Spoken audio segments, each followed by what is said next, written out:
On classifie les roches en trois catégories. La première catégorie, les roches volcaniques. Les roches volcaniques se solidifient à partir d'un magma en fusion et comportent des cristaux incrustés dans du verre. Le magma peut s'épancher à la surface et refroidir pour devenir des roches basaltiques, ou il peut se solidifier sous la surface pour devenir des roches andésitiques.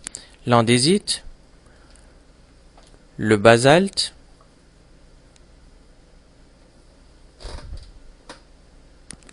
le granit,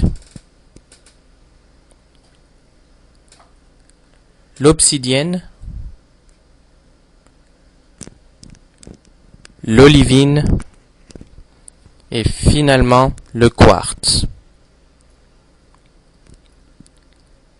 La deuxième partie, les roches sédimentaires. L'érosion mécanique désagrège les roches qui se transforment en couches sédimentaires. Combinées aux débits végétaux et animaux, elles se durcissent et se transforment en roches grâce à l'eau contenue dans le sol, qui joue le rôle de ciment. Les couches de roches sédimentaires permettent aux scientifiques de découvrir les éléments du passé. Les fossiles sont trouvés dans les couches sédimentaires. Par exemple, la brèche,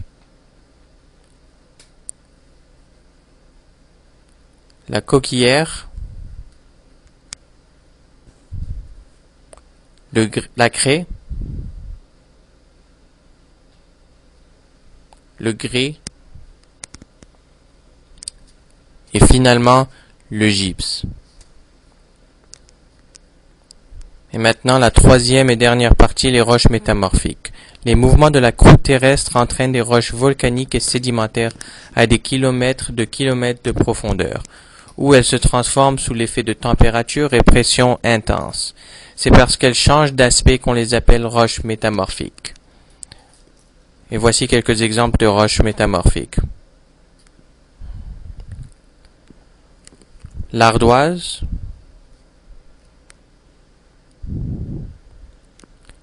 le gneiss, le marbre